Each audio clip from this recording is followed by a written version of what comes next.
Good afternoon students, welcome back to competition bytes. और आज की इस वीडियो में हम लर्निंग एंड टीचिंग का पार्ट 4 करेंगे। So let's start the video. And students, अगर आपको कोई प्रॉब्लम हो या आपको पीडीएफ की रिक्वायरमेंट है तो please subscribe our Telegram group, और टेलीग्राम चैनल का लिंक आपको डिस्क्रिप्शन में मिल जाएगा। और पैडागोजीज़ की वीडियो भी आपको मिल जाएंगी। Just please wait for some time because बहुत सारा जो है प्रेशर और बहुत सारा लोड है, क्योंकि इतनी सारी वीडियोस जो है करनी है। तो आज हम लर्निंग एंड टीचिंग का पार्ट 4 करेंगे। फर्स्ट क्वेश्चन में पूछा है लर्निंग इज डिस्क्राइब्ड एज। तो लर्निंग क्या है? An experience acquisition process, retention and modification of experience, या थर्ड ऑप्शन बोथ 1 and 2, या नन ऑफ द अबव। तो अधिगम का वर्णन किया गया है।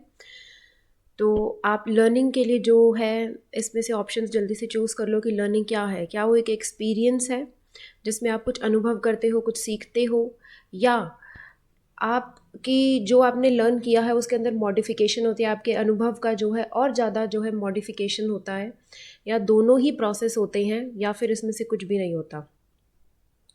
तो आई गेस आपको आंसर जो है पता चल गया होगा कि लर्निंग क्या है।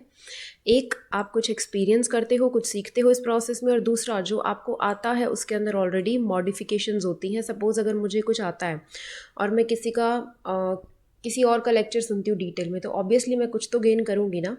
तो लर्निंग क्या है? Learning is experience acquisition process जिसमें हम कुछ एक्वायर करते हैं, कुछ सीखते हैं, एंड कुछ मॉडिफिकेशन होता है हमारी एक्सपीरियंस में। तो आंसर है ऑप्शन 3, बोथ 1 and 2।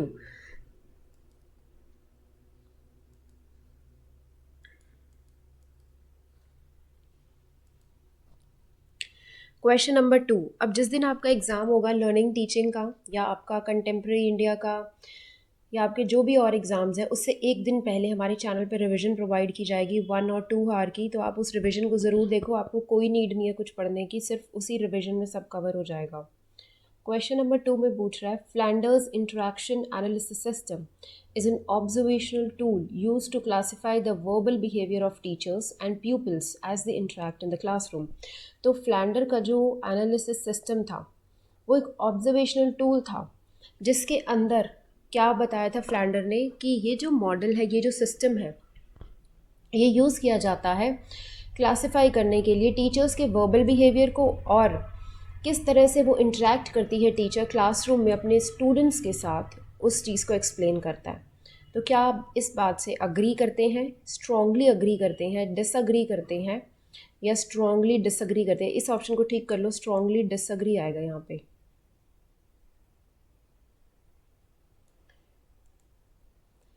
तो जो फ्लैंडर का इंटरेक्शन एनालिसिस सिस्टम था, इस बात से हम स्ट्रॉन्गली अग्री करते हैं कि उसने यही कहा था कि ये जो मॉडल है, ये जो सिस्टम है, इसके अंदर क्या होगा, इसके अंदर क्लासिफाई किया जाएगा वर्बल बिहेवियर टीचर का, एज वेल एज टीचर किस तरह से स्टूडेंट्स के साथ इंटरेक्ट करती है, बातचीत करती है। तो फ्लैंडर का जो सिस्टम है वो एक ऑब्जर्वेशनल टूल है जो क्लासिफाई करता है वर्बल बिहेवियर टीचर का, और किस तरह से टीचर अपने स्टूडेंट्स, अपने शिष्यों, अपने प्यूपल्स के साथ इंटरेक्ट करती है क्लासरूम में। Flanders instrument was designed for observing only the verbal communication in classroom and non-verbal gestures। तो इसका जो ये सिस्टम था, ये डिज़ाइन किया गया था ऑब्जर्व करने के लिए कि किस तरह से टीचर वर्बली बात कर रही है क्लासरूम में, और कैसे जो टीचर बात नहीं कर सकती, सपोज़ आपको अगर कुछ समझाना है और टीचर के पास कोई मॉडल नहीं है, तो वो कुछ जेस्चर्स करती है हाथों से, ठीक है, तो वो नॉन वर्बल चीज़ों में आता है। जैसे एक टॉक होती है वर्बली जो आप मुंह से बोल के करते हो, एक होती है नॉन वर्बली जो आप अपने एक्शंस से करते हो। तो नॉन वर्बल जेस्चर्स को भी जो है अकाउंट में लिया जाता है, कंसिडरेशन में लिया जाता है। और बेसिक अजम्पशन इस सिस्टम की ये है कि इस क्लासरूम में वर्बल स्टेटमेंट ऑफ टीचर, मतलब जो वो कह रही है वो कंसिस्टेंट रहेगा, वो सेम रहेगा, वेरेज जो उसके जेस्चर्स हैं या उसका जो टोटल बिहेवियर है उसके साथ वो लिंक्ड अप हो जाएगा। जैसे सपोज़ अगर आपको कोई चीज़ किसी को समझानी है, कोई आपसे पूछे वो रास्ता कहाँ है या ये सड़क कहाँ जा रही है, तो आप थोड़ा सा हाथ करके दिखाते हो ना, तो आप जेस्चर करते हो, मुंह से भी आप बोलते हो वर्बली प्लस आप जेस्चर भी करते हो। तो यही फ्लैंडर का सिस्टम था। अगला क्वेश्चन देखते हैं, क्वेश्चन नंबर 3 कह रहा है Mastery learning is an approach to organizing instructions. His approach was formulated by। तो जो मास्टरी लर्निंग मॉडल था, ये एक अप्रोच थी जिसको किसने फॉर्मुलेट किया था, किसने बनाया था। तो इस जो आयोजन को बनाने वाले कौन थे, किसके द्वारा ये तैयार किया गया था, ये आपको बताना है। जॉन बी कैरल और B S Bloom, Crow and Crow, या इनमें से कोई भी नहीं, या पैब्लो। तो मास्टरी लर्निंग मॉडल के ऊपर आपको जो है काफ़ी सारे क्वेश्चंस पूछे जा सकते हैं। इसका कॉन्सेप्ट भी देखेंगे।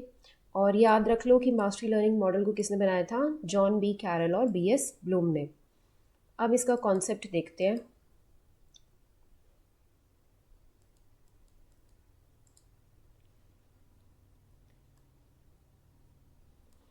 सी, मास्टरी लर्निंग जो मॉडल है, जो अप्रोच है, that is to organise instructions. और इस अप्रोच को जॉन बी कैरल और बी एस ब्लूम ने दिया था। यहाँ से हमने क्वेश्चन कर लिया है। अब मास्टरी लर्निंग अप्रोच जो है वो हेल्प करती है हमें एक सेटिस्फैक्ट्री लेवल ऑफ परफॉर्मेंस के लिए, कि हम स्कूल के सब्जेक्ट्स में एक अच्छा परफॉर्मेंस दे पाए।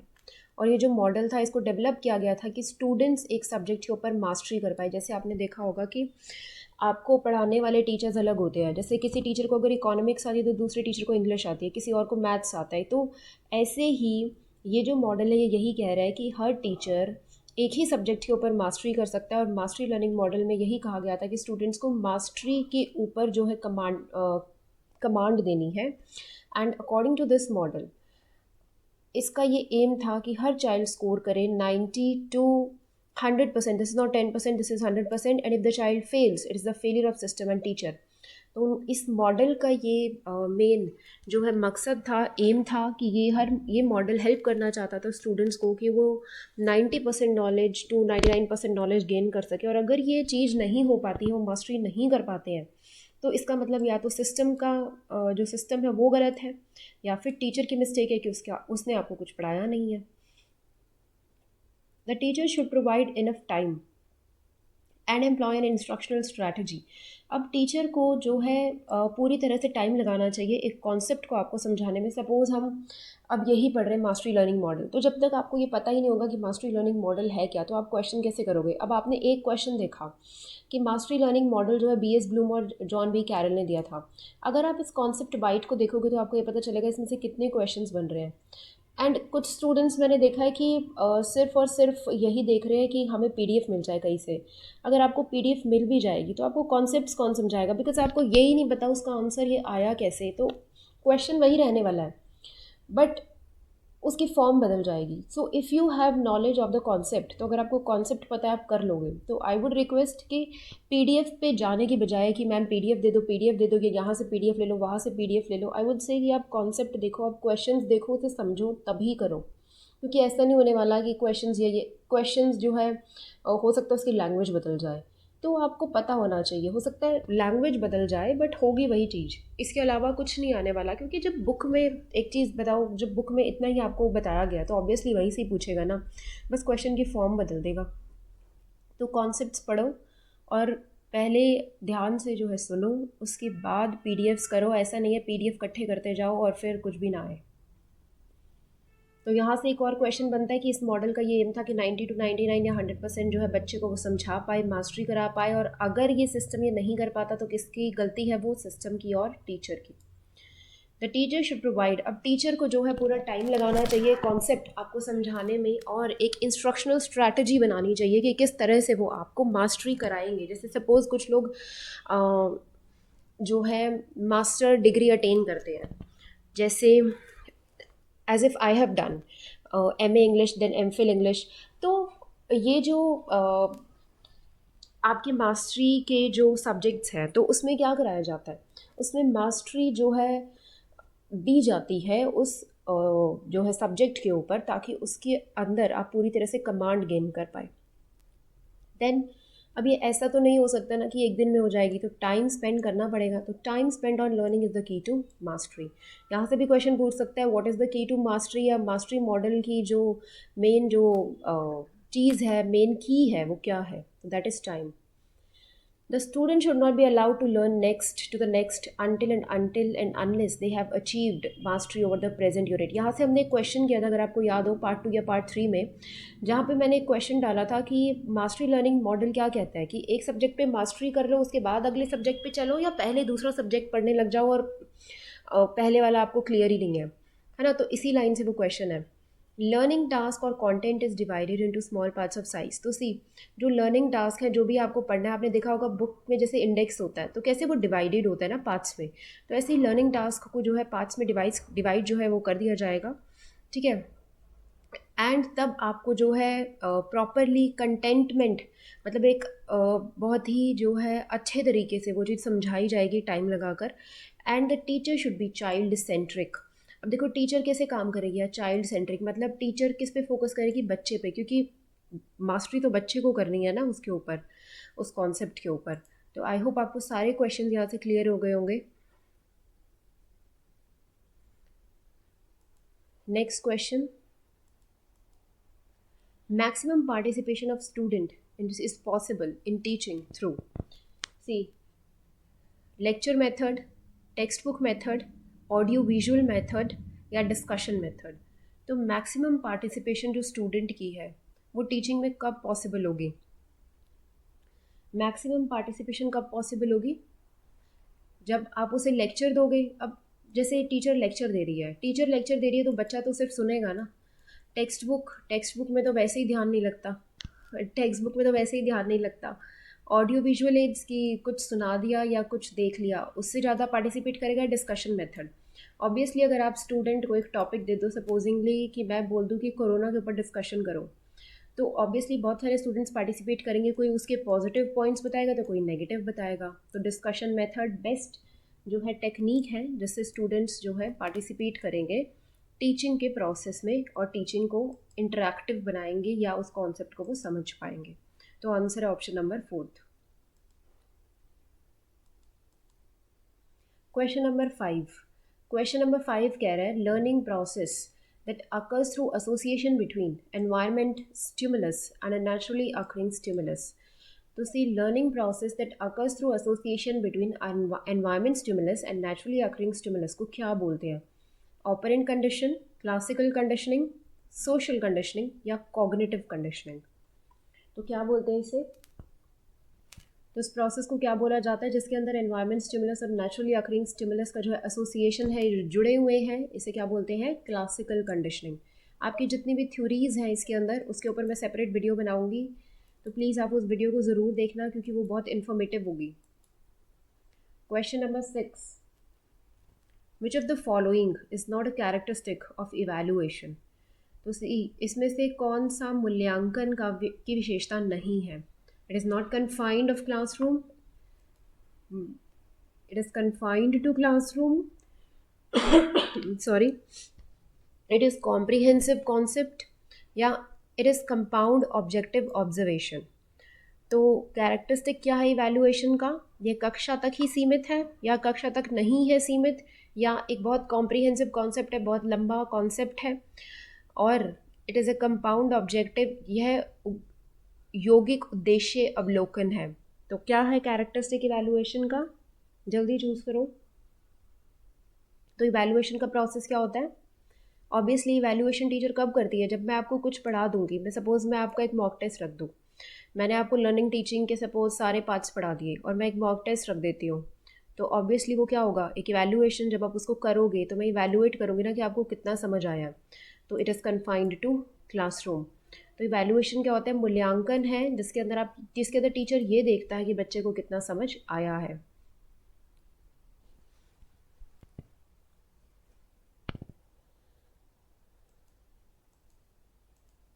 नेक्स्ट क्वेश्चन, अब इवैल्यूएशन से ही एक और जो कॉन्सेप्ट है वो आता है कि इवैल्यूएशन दो तरह का है, फॉर्मेटिव और समेटिव।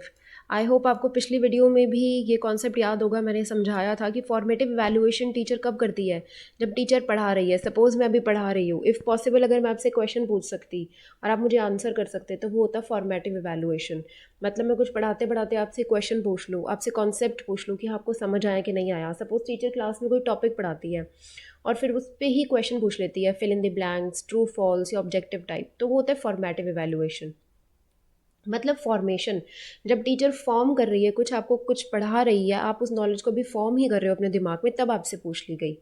और समेटिव मतलब जो बाद में पूछती है, जब आप सब कुछ अपने दिमाग में समेट लोगे, अपने दिमाग में सब इकट्ठा कर लोगे, तो होगा समेटिव। जैसे मैथ्स में आप लोगों ने पढ़ा होगा इंटीग्रेशन, अगर याद हो तो हम लोग 11th-12th में पढ़ते हैं, तो इंटीग्रेशन में क्या होता है, हम सभी चीज़ों को इकट्ठा करते हैं, इंटीग्रेट करते हैं। तो समेटिव इवैल्यूएशन भी वही है। जब आपकी क्लास ख़त्म होती है, सेमेस्टर ख़त्म होता है, तो एक एग्ज़ाम्स कंडक्ट कराए जाते हैं देखने के लिए कि आपको पूरे साल में क्या समझ आया। So that is summative evaluation. तो समेटिव इवैल्यूएशन कब कंडक्ट की जाती है? Conducted at the end of learning programme, या intended to generate feedback to improve and accelerate students learning, या तो आप बाद में करते हो, सेकेंड ऑप्शन में कह रहे हैं, या फिर आपको फीडबैक चाहिए ताकि आप इम्प्रूव कर सको और बच्चे को और अच्छे से पढ़ा सको, या फिर third done throughout education system, मतलब हमेशा ही होता रहता है, या fourth aim to support and advance students in their learning, या इसका ये एम है कि ये स्टूडेंट्स को पूरी तरह से जो है पूरा कॉन्सेप्ट जो है समझाना चाहती है, इसका एम है। तो समेटिव इवैल्यूएशन क्या है? समेटिव इवैल्यूएशन कंडक्ट की जाती है at the end of the programme, मतलब जब आपका सेमेस्टर ख़त्म हो जाता है, जैसे एक क्लास 2 सेमेस्टर्स में डिवाइडेड होती है, जब ख़त्म हो जाती है तो उसके बाद क्या होता है, टेस्ट होता है, फिर आप अगला सेमेस्टर करते हो, फिर टेस्ट होता है। So that is summative evaluation. जैसे अब हो रहा है, आपने पूरे साल बीएड में क्या पढ़ा, उसको वो अब जो आपका एग्जामिनर है वो देख रहा है। So that is summative evaluation. ठीक।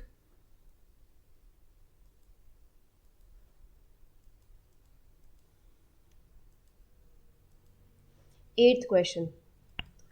Test measures the extent of students learning in a given content area.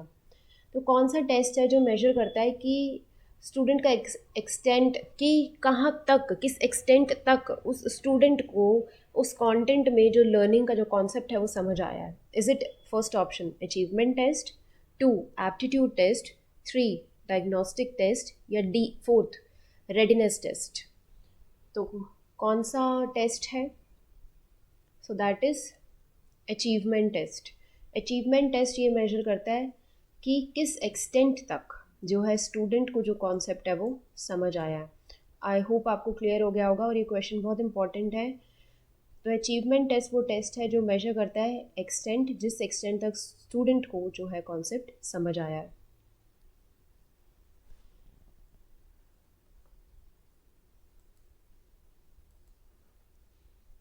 Next question, questionnaires can be classified as. C जो क्वेश्चनरीज होती है, सबसे पहले मैं आपको बताऊं जो क्वेश्चनरीज है, अगर आपको क्वेश्चनरीज के ऊपर एक और क्वेश्चन भी पूछ लेता है वो, कि क्वेश्चंस कितने तरह के पूछे जाते हैं आपसे, 2 तरह के क्वेश्चंस पूछे जाते हैं। दैट इज़ फर्स्ट जो है वो है क्लोज एंडेड क्वेश्चन, और दूसरा है ओपन एंडेड क्वेश्चन। तो क्लोज एंडेड क्वेश्चन और ओपन एंडेड क्वेश्चन, ठीक है। अब क्लोज एंडेड क्वेश्चन कौन सा होता है? क्लोज मतलब बंद, जिसके अंदर आपसे जैसे एमसीक्यूज पूछ रहा है, फिल इन द ब्लैंक्स पूछ रहा है। वेरएज ओपन एंडेड क्वेश्चन कौन से क्वेश्चंस होते हैं? जिनके अंदर आपसे डिटेल पूछ रहा है। जैसे बीएड के जो एग्जाम्स पहले होते थे सब्जेक्टिव होते थे, जिसमें आपको पेजेस फिल करने पड़ते थे, 40 शीट्स मिलती थी, आप फिल करते थे। सो that is open ended question, जिसके अंदर आप जो है एक्सटेंडेड व्यू लिखते हो, मतलब 5 मार्क्स 3 मार्क्स की जो क्वेश्चन है वो क्या है? ओपन एंडेड क्वेश्चन, जिसमें आपको ओपनली अपने व्यूज़ एक्सप्रेस करने हैं। और क्लोज एंडेड क्वेश्चन के अंदर एक ही लाइन में वो ख़त्म हो जाता है। तो questionnaires can be classified as first quantitative, second qualitative, both 1 and 2, या नन ऑफ दीज। तो questionnaires can be classified as both 1 and 2, that is quantitative and qualitative. तो क्वेश्चनरीज दोनों तरह की हो सकती हैं। और अगर क्वेश्चन पूछा जाए क्लोज एंडेड और ओपन एंडेड से, तो पूछेगा क्लोज एंडेड क्वेश्चंस में कौन से क्वेश्चंस कवर होते हैं, ओपन एंडेड में कौन से होते हैं। तो ये मैंने आपको बता दिया। आई होप आपको कॉन्सेप्ट समझ आ गया होगा। Last question, which of the following is not a element of teaching model? Focus, syntax, indoctrination, या प्रिंसिपल ऑफ रिएक्शन? निम्नलिखित में से कौन सा शिक्षण मॉडल का एक तत्व नहीं है? फोकस, सिंटेक्स, संकेत, या प्रतिक्रिया का सिद्धांत? सो कौन सा एलिमेंट नहीं है टीचिंग मॉडल का? That is indoctrination. तो आई होप आपको आज की वीडियो में सभी क्वेश्चंस जो है समझ आ गए होंगे। अगर आपको कोई डाउट हो तो please do comment down in the comment section below, and for PDFs please join the Telegram group, जिसका लिंक आपको डिस्क्रिप्शन बॉक्स में मिल जाएगा। Thank you so much for watching the video. Do share it with your friends and stay tuned for more videos.